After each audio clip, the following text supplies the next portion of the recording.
केंद्रीय बजट 2026-27 में जहां देश को इंफ्रास्ट्रक्चर, तकनीक और ग्रीन ग्रोथ का स्पष्ट रोड मैप मिला है, वहीं हिमाचल प्रदेश के लिए माउंटेन ट्रेल्स जैसी पहल पर्यटन आधारित विकास को नई दिशा देती नजर आ रही है।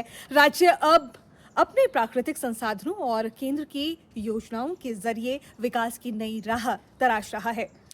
केंद्रीय बजट 2026-27 में केंद्र सरकार ने बुनियादी ढांचे को आर्थिक विकास की नींव बताते हुए कैपिटल एक्सपेंडिचर में उल्लेखनीय बढ़ोतरी की है।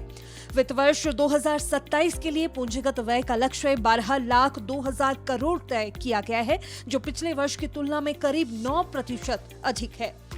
सरकार का कहना है कि इस निवेश से न सिर्फ इंफ्रास्ट्रक्चर मजबूत होगा, बल्कि रोजगार और आर्थिक गतिविधियों को भी गति मिलेगी। महत्वपूर्ण खनिजों में आत्मनिर्भरता के लिए केंद्र सरकार ने 4 राज्यों में शेयर अर्थ कॉरिडोर स्थापित करने का प्रस्ताव रखा है। इस पहल का उद्देश्य खनन, अनुसंधान और विनिर्माण को बढ़ावा देना है, ताकि भारत की वैश्विक सप्लाई चेन में भूमिका और मजबूत हो। भारत को वैश्विक बायोफार्मा मैन्युफैक्चरिंग हब बनाने के लिए बायोफार्मा शक्ति कार्यक्रम शुरू किया गया है। अगले 5 वर्षों में इसके लिए 10,000 करोड़ रुपए खर्च किए जाएंगे। 3 नए राष्ट्रीय संस्थान बनेंगे और 7 मौजूदा संस्थानों को अपग्रेड किया जाएगा। इलेक्ट्रॉनिक्स और सेमीकंडक्टर क्षेत्र में भी 40,000 करोड़ रुपए के निवेश के साथ सेमीकंडक्टर मिशन 2.0 लॉन्च किया जाएगा, जो भारत को तकनीकी रूप से और सशक्त बनाएगा। वहीं छोटे और मध्यम उद्योगों को देश की अर्थव्यवस्था की रीढ़ बताते हुए 10,000 करोड़ रुपए का चैंपियन MSME फंड बनाने का प्रस्ताव किया गया है। मेगा टेक्सटाइल पार्क, पुराने औद्योगिक क्लस्टर के पुनर्जीवन और खादी हैंडलूम को बढ़ावा देने के लिए महात्मा गांधी ग्राम स्वराज पहल भी बजट का अहम हिस्सा है। ग्रीन इंफ्रास्ट्रक्चर को बढ़ावा देने के लिए स्टील और सीमेंट जैसे क्षेत्रों में कार्बन कैप्चर योजनाओं पर 20,000 करोड़ रुपए खर्च किए जाएंगे। केंद्रीय बजट में हिमाचल प्रदेश के लिए पर्यटन क्षेत्र में एक महत्वपूर्ण पहल की घोषणा की गई है। राज्य में माउंटेन ट्रेल्स विकसित किए जाएंगे, जिससे ट्रैकिंग, एडवेंचर टूरिज्म और स्थानीय युवाओं के लिए रोजगार के नए अवसर खुलेंगे। सरकार का मानना है कि इससे हिमाचल की पर्यटन क्षमता को अंतर्राष्ट्रीय पहचान मिलेगी।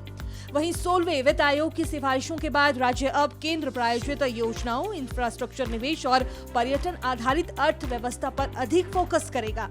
हिमाचल जैसे पहाड़ी राज्यों के लिए अब नए विकास मॉडल और संसाधनों के बेहतर उपयोग के जरिए आत्मनिर्भरता की दिशा में आगे बढ़ने का अवसर प्रदान करेगा। मोदी जी का विकसित भारत का लक्ष्य और जो गरीब कल्याण का उनकी सोच है, वो उससे परिलक्षित होती है। इसमें रोजगार सृजन और हिमाचल के लिए मैं खासतौर पर जो बायो फार्मा में जो 10,000 करोड़ का इन्वेस्टमेंट है, उसके बारे में कहा गया है, और जो इकोलॉजिकल ट्रैकिंग ट्रेल उसके बारे में बात की गई है, और टूरिस्ट गाइड्स के बारे में बात की गई है, और आयुष्मान की लिमिट बढ़ाई गई है। इसलिए ये बहुआयामी और सर्वस्पर्शी और सब लोगों को साथ में ले जाने वाला बजट, और ये एक मील का पत्थर साबित होगा। भारत सरकार का बजट 2026-27 जिसका प्रस्तुतिकरण आज लोकसभा के भीतर भारत की वित्त मंत्री ने किया है, यह बजट भारत के आने वाली तस्वीर को दिखलाता है कि किस तरह से भारत की मजबूती और विकसित भारत, जिसका जिक्र जो है वो देश के प्रधानमंत्री हमेशा करते हैं, विकसित भारत 2047, उसका रोड मैप जो है ये बजट आज प्रस्तुत किया गया है। ये बजट आने वाले युवा पीढ़ी के भविष्य की एक नींव के तौर पे जो है वो इसको देखा जाना चाहिए। मैं विशेष रूप से हिमाचल प्रदेश से संबंध रखता हूं, तो हिमाचल प्रदेश के लिए ये बजट बहुत ही सराहनीय है, क्योंकि इसमें इको टूरिज्म और कुछ और विषय को भी टच किया गया है।